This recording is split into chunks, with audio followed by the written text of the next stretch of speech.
Eksklusibong nakausap ng GMA Integrated News ang ilang Pilipinong nakaligtas sa sunog sa Kuwait.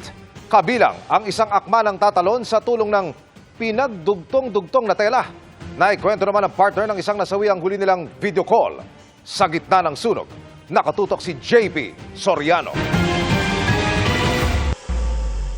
Nang masunog ang gusaling ito sa Kuwait madaling araw nitong June 12, may mga pumuwesto sa mga bintana o balkonahe sa pag-asang masaklolohan.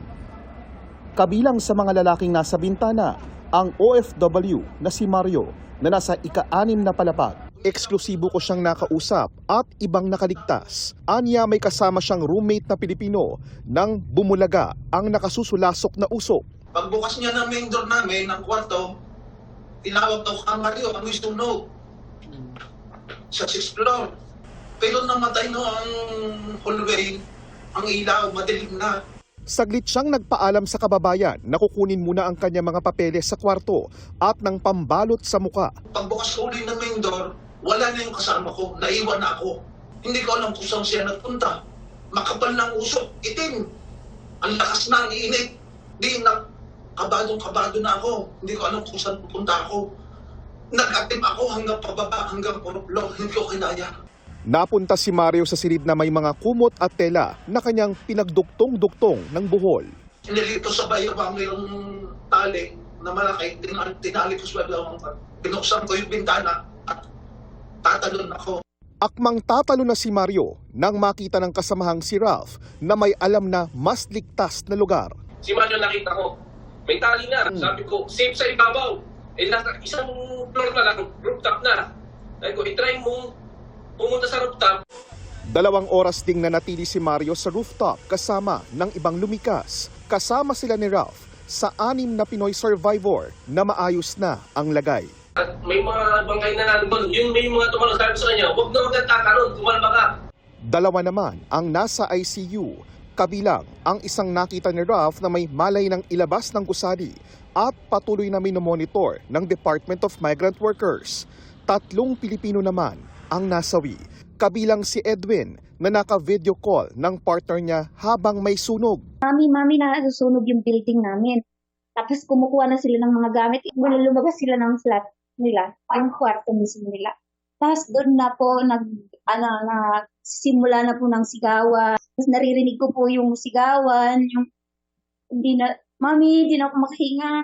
Tapos yung sigawan ni Jeffrey na halos yung nagmamakaawa na tulungan sila. Nawala ng video, pero nadinig pa rin ni Ronalyn ang pag-uusap ni na Edwin at ng Pinoy ding si Jeffrey. Ang nakalock is yung fire exit. Hindi kasi daw agad-agad mabubuksan yun hanggat hindi pinupukpok ng martilyo. Kasi naka-steel door daw po yun eh. Sumisigaw na sila nang nahihirapan sila huminga. Tapos nawala na sila wala sila sa linya na parang naririnig ko na lang yung hikahos. Kasama sa mga inuulila ni Edwin, ang first baby nila na ipinagbubuntis ni Ronalyn. May pangarap kami. Tapos biglang ganito.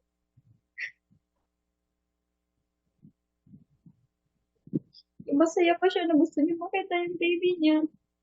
Pero wala.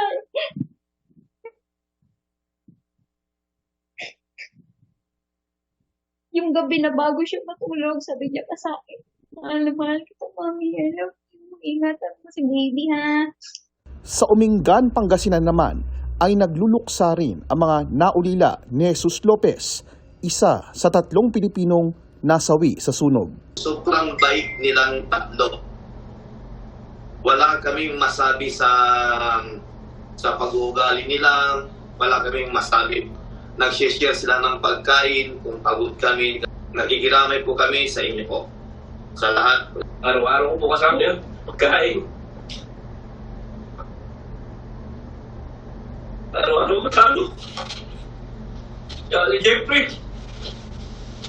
Bukod sa pagtiyak sa tulong at benepisyo at pag-uwi ng labi ng mga nasawing Pinoy, tuloy ang monitoring ng Migrant Workers Department sa investigasyon sa sunog. If there are any legal liabilities mentioned in that report, in that investigative report, then we asked our lawyer to already immediately study the possibility of taking action.